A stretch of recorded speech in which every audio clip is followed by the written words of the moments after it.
IPL 2025 season చాలా రసవత్తరంగా అయితే సాగుతుంది. టైటిల్ రేస్లో డెఫినెట్లీ ఉంటాయి అనుకున్న రెండు ఫ్రాంచైజ్ టీమ్స్ మరో 15 మ్యాచ్లు మిగిలి ఉండగానే ఎలిమినేట్ అయితే అయిపోయాయి.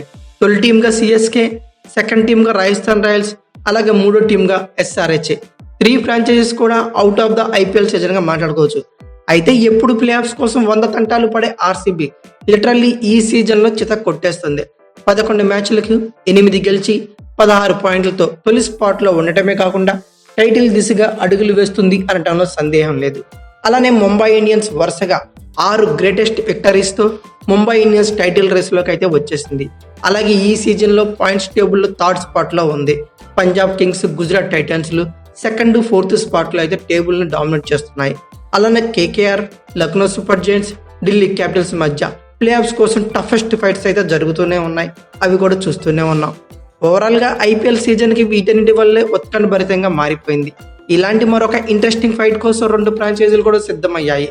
ఐపీఎల్ 2025 సీజన్లో భాగంగా 57వ మ్యాచ్గా మే 7వ తేదీన రాత్రి 7:30 కేకేఆర్కి హోమ్ గ్రౌండ్ అయిన ఈడెన్ గార్డెన్స్ వేదికగా కేకేఆర్ మరియు సిఎస్కేలు ఒక ఇంట్రెస్టింగ్ ఫైట్కి అయితే సిద్ధమయ్యాయి. అయితే కేకేఆర్ ఫ్రాంచైజీ ఇప్పటికీ 11 మ్యాచ్లు ఆడింది, 5 గెలిచింది, 1 డ్రా చేసుకొని 11 పాయింట్లతో అయితే ఉంది. అంటే ఇక్కడ నుండి ఆడబోయే 3 మ్యాచ్లు కూడా ఖచ్చితంగా కేకేఆర్ గెలవక తప్పదు. అలా గెలిచినప్పుడే 99% పే ఆఫ్ పాసిబిలిటీస్ అయితే ఉంటాయి. లేదంటే డిపెండింగ్ ఛాంపియన్ ఇంటి ముఖం పట్టక తప్పదని చెప్పుకోవచ్చు. ఇక తర్వాత సిఎస్కే, ఈ టీము ఫస్ట్ టీమ్గా ఈ సీజన్లో ఎలిమినేట్ అయింది. సిఎస్కేకి ఈ మ్యాచ్ పరువు కోసం పోరాటమే అని చెప్పుకోవచ్చు. అయితే ఈ మ్యాచ్ జరిగే స్టేడియం డీటెయిల్స్ ఏంటి, పిచ్ రిపోర్ట్ ఎలా ఉండబోతుంది, అలానే వెదర్ కండిషన్ పరిస్థితి ఏంటి, లైవ్ ఎక్కడ చూడొచ్చు, అలాగే ఇరువురు టీమ్స్ మధ్య హెడ్ టు హెడ్ రికార్డ్స్ ఎలా ఉన్నాయి, ప్లేయింగ్ లెవెన్లో ఏవైనా బిగ్గెస్ట్ ట్విస్ట్లు, చేంజెస్ ఉన్నాయా, అలానే ఏ ఫ్రాంచైజీ ఫేవరెట్గా ఉండబోతుంది, ఏ టీం మ్యాచ్ గెలవబోతుంది, అన్నిటి గురించి ఈ వీడియోలో క్లియర్ కట్గా అయితే తెలుసుకుందాం. అయితే ముందుగా ఈ స్టేడియం గురించి మాట్లాడుకుంటే ఈడెన్ గార్డెన్స్ కోల్కతా ఇండియాలోనే సెకండ్ బిగ్గెస్ట్ స్టేడియంగా మాట్లాడుకోవచ్చు. కేకేఆర్కి హోమ్ గ్రౌండ్గా ఉంటుంది. దీన్ని 1864లో ఓపెన్ చేశారు. స్టేడియం బిగ్ అయినా T20 ఫార్మాట్ కాబట్టి బౌండరీ డైమెన్షన్స్ తక్కువగానే ఉండనున్నాయి. అలానే ఐపీఎల్ సీజన్లో ఐపీఎల్లో అంటే ఇంకా తక్కువగా ఉంటున్నాయి. స్క్వేర్ బౌండరీస్ వచ్చేకి 68 మీటర్లు గాను, స్ట్రైట్ బౌండరీ వచ్చి 74 మీటర్లు గాను, బిహైండ్ వికెట్స్ 59 మీటర్లు గాను చూడొచ్చు. ఇక ఆల్ ఇంపార్టెంట్ పిచ్ రిపోర్ట్ గురించి మాట్లాడుకుంటే ఫాస్ట్ రికార్డ్స్ అయితే 200 కొట్టినా కూడా గెలుపు మీద నమ్మకం ఉండేది కాదు ఏ జట్టుకైనా. అయితే ప్రజెంట్ పిచ్ అయితే మాత్రం ఫేవర్స్ టు బ్యాటర్స్. అలానే సర్ఫేస్ అంతా స్లోగా అవుతుంది మ్యాచ్ ప్రోగ్రెస్ అయ్యే కొద్దీ. షార్ట్ ఆఫ్ గుడ్ లెంత్స్ ఏరియాస్లో గ్రాస్ ఎక్కువగా ఉంటుంది. ఇలా ఉండటం వల్ల కన్సిస్టెంట్గా బౌన్స్ అయితే ఎక్స్పెక్ట్ చేయొచ్చు. అలానే పేస్ కూడా చూడొచ్చు. మెయిన్లీ పవర్ ప్లేలో అంటే ఇనిషియల్గా పేస్ స్వింగ్ జనరేట్ అవుతుంది. మ్యాచ్ ప్రోగ్రెస్ అయ్యే కొద్దీ little bit help to spinners అని చెప్పుకోవచ్చు. ఇక తర్వాత వెదర్ రిపోర్ట్ గురించి మాట్లాడుకుంటే పెద్ద వర్షాలు పడి మ్యాచ్లు అయిపోయే ట్విస్ట్లు అయితే ఏమీ లేవు. ఇండియాలో సమ్మర్ సీజన్ అయితే స్టార్ట్ అయిపోయింది. బట్ అక్కడక్కడ వర్షాలు పడుతున్నాయి. బట్ ఈ వీడియో చేసే టైంకి అయితే వర్షం పడే ఛాన్స్ అయితే లేవు. రెయిన్ పర్సెంట్ వచ్చి కేవలం 10%గా ఉంది. అలాగే మ్యాచ్ డేనా మార్నింగ్ టెంపరేచర్ 32 డిగ్రీ సెంటిగ్రేడ్గా ఉంది. కోల్కతాలో అయితే వర్షం పడే ఛాన్సెస్ అయితే చాలా తక్కువ ఉన్నాయని చెప్పుకోవచ్చు. ఇక తర్వాత లైవ్ స్ట్రీమింగ్ గురించి మాట్లాడుకుంటే ఓటీటీలో 2 బిగ్ ప్లాట్ఫామ్స్ అయిన Jio cinema, Disney plus Hotstar 2 combine అయిపోయి జియో హాట్స్టార్గా అవతరించింది. ఓటీటీ ప్లాట్ఫామ్స్, వెబ్సైట్స్, యాప్స్ వచ్చేందుకు దీంట్లో చూడాల్సి ఉంటుంది. ఇక టీవీస్లో వాచ్ చేయాలంటే స్టార్ స్పోర్ట్స్ 2 చూడాల్సి ఉంటుంది. టీవీస్లో స్టార్ స్పోర్ట్స్ 1లో తెలుగులో వాచ్ చేసే అవకాశం కూడా ఉంది. అయితే బట్ రెండింటికి కూడా సబ్స్క్రిప్షన్ ఖచ్చితంగా కావాలని చెప్పుకోవచ్చు. ఈడెన్ గార్డెన్స్ యొక్క ఐపీఎల్ స్టాట్స్ పరిశీలిస్తే ఈ గ్రౌండ్లో ఫస్ట్ మ్యాచ్ వాళ్ళకి 20 ఏప్రిల్ 2008లో జరిగింది. ప్రీవియస్ మ్యాచ్ అంటే లాస్ట్ మ్యాచ్ ఇక్కడ ఆడిన లాస్ట్ మ్యాచ్ వాళ్ళకి 4 మే 2025లో జరిగింది. ఇక టోటల్ మ్యాచెస్ వాళ్ళకి 99 జరిగాయి. ఫస్ట్ బ్యాటింగ్ వాళ్ళు 42 గెలిచారు. అంటే విన్నింగ్ పర్సెంట్ ఫస్ట్ బ్యాటింగ్ వాళ్ళది 42.42%గా ఉంది. ఇక సెకండ్ బ్యాటింగ్ ఓన్ వచ్చేకి 56 మ్యాచ్లు 56.57%గా అయితే second batting winnowing possibility percentage అయితే ఉందని చెప్పుకోవచ్చు. అలానే టాస్ గెలిచి మ్యాచ్లు విన్ అయింది 51 మ్యాచ్లు అంటే 51.52%గా చెప్పుకోవచ్చు.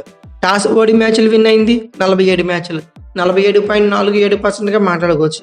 ఈ గ్రౌండ్లో హైయెస్ట్ ఇండివిజువల్ స్కోరు ఆర్సీబీ తరఫున రజీత్ పటిదార్ 112 పరుగులు చేసి నాట్అవుట్గా నిలిచాడు. బెస్ట్ బౌలింగ్ ఫిగర్స్ ఈ గ్రౌండ్లో చూస్తే సునీల్ నారాయణ్ కేకేఆర్ తరఫున 5 వికెట్లు పడగొట్టాడు. కేవలం 19 పరుగులు మాత్రమే ఇచ్చి ఈ గ్రౌండ్లో హైయెస్ట్ టోటల్ 262 పరుగులు 2 వికెట్లుగా పంజాబ్ కింగ్స్ అయితే కేకేఆర్ మీద చేసింది. లోయెస్ట్ టోటల్ వచ్చి 49 పరుగులకి ఆర్సీబీ ఆల్ అవుట్ అయింది. ఈ గ్రౌండ్లో హైయెస్ట్ రన్ చేసి పంజాబ్ కింగ్స్ 262 పరుగులు 2 వికెట్లుగా ప్రీవియస్ సీజన్లో. Average runs per wicket 28.07, average runs per over 8.54, average score for first batting 165.16 పరుగులుగా చెప్పుకోవచ్చు. అలాగే సిఎస్కే మరియు కేకేఆర్ యొక్క హెడ్ టు హెడ్ రికార్డ్స్ పరిశీలిస్తే టోటల్గా వీళ్ళిద్దరి మధ్య 31 మ్యాచ్లు జరిగాయండి. సిఎస్కే 19 గెలిస్తే కేకేఆర్ 11 గెలిచింది. నో రిజల్ట్గా ఒక్క మ్యాచ్ అయితే ఉండిపోయింది. 8 మ్యాచ్లు ఎక్స్ట్రా సిఎస్కేనే గెలిచిందని చెప్పుకోవచ్చు. సో ఓవరాల్గా సిఎస్కే డామినెన్స్ అయితే ఉంది. బట్ ఈ సీజన్లో వీళ్ళిద్దరి మధ్య ఒక మ్యాచ్ కూడా జరిగింది. దానిలో కేకేఆర్ 8 వికెట్ల తేడాతో గెలిచింది. చూడాలి సిఎస్కే రివెంజ్ తెచ్చుకుంటుందా లేదంటే సరెండర్ అయిపోతుందా. దీని గురించి కొంచెం ఇంట్రెస్టింగ్గా మారింది ఈ మ్యాచ్ అనుకోవచ్చు. ఇక ఫైనల్గా ఇరువురు టీమ్స్ యొక్క ప్లేయింగ్ లెవెన్ గురించి మాట్లాడుకుంటే ఫస్ట్ మ్యాచ్ గెలిచింది, వరుసగా 5 మ్యాచ్లు ఓడిపోయింది. మళ్ళీ ఒక మ్యాచ్ గెలిచింది, వరుసగా 4 మ్యాచ్లు ఓడిపోయింది. సో ఓవరాల్గా సిఎస్కే ప్లే ఆఫ్స్ నుండి ఎలిమినేట్ అయ్యింది. సిఎస్కే ప్రజెంట్ టీమ్ ఈ మ్యాచ్లో గెలవాలి, ఈ సీజన్లో ఓటమికి రివెంజ్ తెచ్చుకోవాలి. అలానే ఈ మ్యాచ్ గెలవాలి, పరువు దక్కించుకోవాలి. అంటే ప్రీవియస్ మ్యాచ్లో ఆర్సీబీ మీద ఆల్మోస్ట్ గెలిచినంత పని చేసింది. 213 పరుగుల చేజింగ్లో జస్ట్ 2 పరుగుల తేడాతో ఓడింది. సో ఓవరాల్గా గత 2 మ్యాచ్ల్లో సిఎస్కే టచ్లో కనబడింది. బట్ ఫినిషింగ్లో మాత్రం సరెండర్ అవుతుందని చెప్పుకోవచ్చు. సిఎస్కే తొలిలో బ్యాటింగ్లో చాలా వరస్ట్గా అయితే చేసింది. బట్ ఇప్పుడైతే కుర్రాలతో కలకలలాడిపోతుంది. ఓడుతున్నా పర్లేదులే, పోరాడుతున్నారు అనే ఫీలింగ్ అయితే ఒక సిఎస్కే అభిమానికి కలిగిస్తుందని చెప్పుకోవచ్చు. అయితే ఆయుష్ మాత్రే షేక్ రషీద్తో బెస్ట్ ఓపెనింగ్ జోడీ సెట్ అయ్యింది. అయితే ఎస్పెషల్లీ ఆయుష్ మాత్రే 17 ఏళ్ల కుర్రాడు. ప్రీవియస్ మ్యాచ్లో దంచి కొట్టాడు భయ్య. కేవలం 48 బంతుల్లోనే 94 పరుగులు త్రుటిలో సెంచరీ చేజార్చుకున్నాడు ఆర్సీబీ మీద. కాసేపు కనుక షేక్ రషీద్ ఇతనికి సపోర్ట్ ఇస్తే ఖచ్చితంగా స్కోర్ని బిగ్గా మార్చే సత్తా అయితే ఆయుష్ మాత్రలో ఉంది. అలానే మొన్న పెద్ద ఇన్నింగ్స్ ఆడిన శామ్ కరణ్ నిన్నైతే హ్యాండ్ ఇచ్చేశాడు. ఈ రోజు మ్యాచ్లో అతను ఖచ్చితంగా కీ రోల్ ప్లే చేయనున్నాడు. ఇక మిడిల్ ఆర్డర్లో రవీంద్ర జడేజా కీ రోల్ అయితే ప్లే చేస్తున్నాడు. విత్ బ్యాట్ అయితే మాత్రం మంచి ఇంపాక్ట్ చూపిస్తున్నాడు. విత్ బాల్ వచ్చేకి తేలిపోతున్నాడు.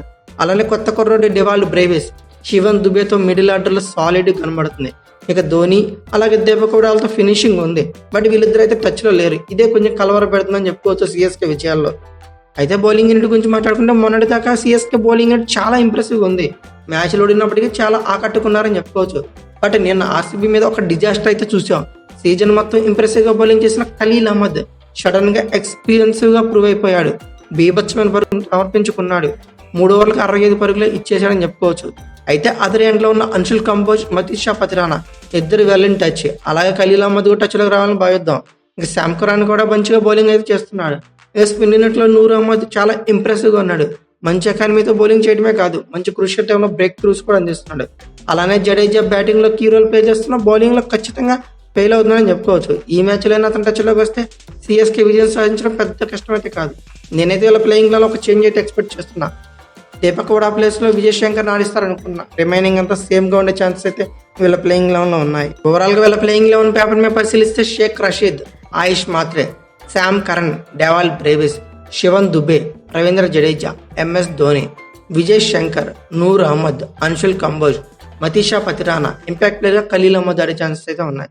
ఇక ఫైనల్గా కేకేఆర్ యొక్క ప్లేయింగ్ లెవెన్ గురించి మాట్లాడుకుంటే ప్రీవియస్ 2 మ్యాచ్ల్లో గెలిచి ఈ మ్యాచ్కి అయితే సిద్ధమైంది. ప్రీవియస్ మ్యాచ్లో ఆర్ఆర్ మీద చచ్చి బతికిందని చెప్పుకోవచ్చు. కేవలం ఒక్క పరుగు తేడాతో గెలిచింది. అలానే రిమైనింగ్ 3 మ్యాచెస్లో కేకేఆర్ ఖచ్చితంగా గెలవాలి. ఎట్టగాలకు వెళ్ళి ఫినిషర్స్ టచ్లోకి అయితే వచ్చేసారు.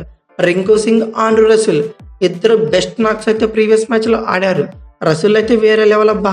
అలానే KKR costly buyer Venkatesh Iyer, but పరుగులు చేయడంలో మాత్రం వెనకబడిపోయాడని చెప్పుకోవచ్చు. కేకేఆర్ ఖచ్చితంగా రేస్లో ఉండాలంటే ఇతను ఖచ్చితంగా ఫామ్లోకి రావాలి. అలాగే ఓపెనర్లో గుర్బాజ్ ప్లేస్లో డికాక్ ఆడించే ఛాన్సెస్ మ్యాక్సిమం కనబడుతున్నాయి. గుర్బాజ్ బ్యాట్తో కొంతవరకు ఓకే అనిపించిన వికెట్ కీపింగ్లో కూడా చాలా పూర్ పెర్ఫార్మెన్స్ అయితే ఇస్తున్నాడు. అలాగే other hand opener and Narine key role అయితే ప్లే చేయాల్సి ఉంది. మిగతా బ్యాట్ నుండి పరుగులు అయితే ఈ సీజన్లో అతను చూడలేదు. సో డికాక్, నరైన్ బ్యాటింగ్ నుండి పరుగులు కనుక వస్తే ఖచ్చితంగా కేకేఆర్ రేస్లోనే ఉంటుంది. తర్వాత మిడిల్ ఆర్డర్లో రహానే, రఘువంశీ ఇద్దరు అబ్జల్యూట్లీ స్పాట్ ఆన్. ఈ ఇన్నింగ్స్లో అయితే ఆడుతూ మంచి స్టార్ట్స్ అయితే ఉందని చెప్పుకోవచ్చు. ఇక రసూలు, అలాగే రింకు సింగ్, మొయిన్ అలీ, వెంకటేష్ అయ్యర్, రమన్ దీపులతో మంచి టచ్ అయితే కనబడుతుంది. ఓవరాల్గా ఫినిషింగ్ అని చెప్పుకోవచ్చు. వీళ్ళందరూ కనుక ఖచ్చితంగా రాణిస్తే సిఎస్కేకి చెక్ పెట్టడం ఈజీగా మాట్లాడుకోవచ్చు. ఇక బౌలింగ్ యూనిట్లో ముందుగా మాట్లాడుకోవాల్సిన కేకేఆర్ పేస్ యూనిట్ చాలా వీక్గా కనబడుతుంది. వైభవ్ అరోరా, హర్షిత్ రాణా చాలా ఎక్స్పెన్సివ్గా ప్రూవ్ అవుతున్నారు. బట్ స్పిన్ యూనిట్ చాలా డీసెంట్ అయితే లైనప్ ఉందని చెప్పుకోవచ్చు. Mainly mystery spinner Varun Chakravarthy kill the show అని చెప్పుకోవచ్చు. అలాగే సునీల్ నారాయణ, మొయిన్ అలీ కూడా బంతితో రాణిస్తున్నారు. ఓవరాల్ గా వీళ్ళ ప్లేయింగ్ లైన్ ఒక చేంజ్ అయితే ఉండొచ్చు. అక్కడ రిమైనింగ్ చేంజెస్ అంతా సేమ్ అని చెప్పుకోవచ్చు. ఓవరాల్ గా వీళ్ళ ప్లేయింగ్ లైన్ బ్యాప్నే పరిశీలిస్తే Quinton de Kock, Sunil Narayana, Ajinkya Rahane, Ankush Raghuvanshi, Venkatesh Iyer, Andre Russell, Rinku Singh, Moeen Ali, Vaibhav Arora, Harshit Rana, Varun Chakravarthy, impact player Ramandeep Singh ఆడించే ఛాన్స్ ఉన్నాయి. ఓకే, సిఎస్కే విన్ అవ్వచ్చు, బట్ ప్రజెంట్ అయితే ఫినిషింగ్ అంత బాగాలేదు కాబట్టి ఖచ్చితంగా గెలుస్తారని చెప్పలేము. బట్ కేకేఆర్ మాత్రం చాలా బాగా మంచి ఆడుతుంది. అన్ని జోనల్స్ లో అన్ని ప్లేయర్స్ చాలా వరకు ఫామ్ లోకి వచ్చేస్తున్నారు. సో వీళ్ళే గెలుస్తారు, నేనైతే కేకేఆర్ గెలుస్తుంది అనుకుంటున్నా. ఆర్ఆర్ కూడా ఇంతే, లాస్ట్ ఫినిషింగ్ సరిగ్గా లేక దగ్గర 5 మ్యాచ్ల దాకా ఓడిపోయింది. ఇప్పుడు సిఎస్కే కూడా గత 2 మ్యాచ్ల నుంచి ఫినిషింగ్ కరెక్ట్ గా లేక, అంటే ధోని ఆడకుండానే పోతుందని చెప్పుకోవచ్చు. వీళ్ళు కనుక ధోని మంచి ఫినిషింగ్ ఇచ్చగలిగితే ఖచ్చితంగా గెలిచే ఛాన్సెస్ ఉన్నాయి. అయితే ఈ మ్యాచ్ లో నా ఫేవరెట్ టీం మాత్రం కేకేఆర్ అని చెప్తున్నా. మీరే టీం గెలుస్తుందని కూడా ఖచ్చితంగా కామెంట్ బాక్స్ లో పిన్ చేయండి. అలాగే ఈ వీడియో కనుక మీకు నచ్చితే లైక్, షేర్, కామెంట్, సబ్స్క్రైబ్ చేసుకోండి. అలాగే పక్కనే ఉన్న బెల్ ఐకాన్ అక్కడ మాత్రం మర్చిపోకండి. Thank you for watching. Have a nice day.